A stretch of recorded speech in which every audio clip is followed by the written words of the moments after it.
வணக்கம். ஆகாஷ்வாணி புதுச்சேரி செய்தி சுருக்கம் வாசிப்பவர் கிருஷ்ணமூர்த்தி ராமசுப்பிரமணியன்.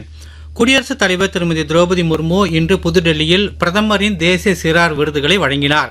துணிச்சல், விளையாட்டு, கலை, சமூக சேவை உள்ளிட்டவைகளில் சிறந்து விளங்கும் 18 மாநிலங்கள் மற்றும் யூனியன் பிரதேசங்களைச் சேர்ந்த 20 குழந்தைகள் இவ்விருதினை பெற்றனர்.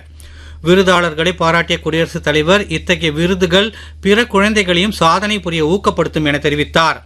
புதுடெல்லி பாரத் மண்டபத்தில் இன்று நண்பகல் 12:30 மணிக்கு நடைபெறும் வீர் பால் திவஸ் நிகழ்ச்சியில் பிரதமர் திரு நரேந்திர மோடி விருது பெற்ற சிறார்களுடன் கலந்துரையாட உள்ளார். புதுடெல்லியில் இன்று துவங்க உள்ள 5வது தேசிய தலைமைச் செயலர்கள் மாநாட்டிற்கு பிரதமர் திரு நரேந்திர மோடி தலைமையேற்க உள்ளார். 3 நாட்கள் நடைபெறும் இந்த மாநாட்டில் நீடித்த கலந்துரையாடல்கள் மூலம் மத்திய மாநில அரசுகளின் உறவை வலுப்படுத்தும் தேச வளர்ச்சிக்கான செயல்பாடுகளுக்கு முன்னுரிமை அளிக்கப்பட உள்ளது. குடியரசுத் தலைவர் திருமதி திரௌபதி முர்மு இந்திய அரசியல் அமைப்பு சட்டத்தை சந்தாலி மொழியில் வெளியிட்டதற்கு பிரதமர் திரு நரேந்திர மோடி பாராட்டு தெரிவித்துள்ளார். இது அரசியலமைப்பு விழிப்புணர்வையும் ஜனநாயக பங்கேற்பையும் ஆழப்படுத்த உதவும் என்று சமூக ஊடக பதிவில் குறிப்பிட்டுள்ளார். சந்தாலி கலாச்சாரம் மற்றும் நாட்டு முன்னேற்றத்திற்கான சந்தாலி மக்களின் பங்களிப்பு குறித்து நாடு பெருமை அடைவதாகவும் பிரதமர் குறிப்பிட்டுள்ளார். மாற்றி அமைக்கப்பட்ட ரயில் பயண கட்டண விகிதங்கள் இன்று முதல் அமலாகின்றன. புறநகர் சபர்பன் கட்டணங்களிலும் மாதாந்திர சீசன் டிக்கெட் கட்டணங்களிலும் எவ்வித மாறுபாடும் இல்லை.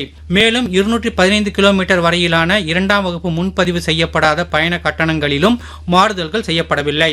இந்திய இலங்கை மகளிர் அணிகளுக்கு இடையே 3வது டுவெண்டி கிரிக்கெட் போட்டி திருவனந்தபுரத்தில் இன்று இரவு 7 மணிக்கு துவங்குகிறது. இத்துடன் இந்த செய்தி சுருக்கம் நிறைவு பெறுகிறது.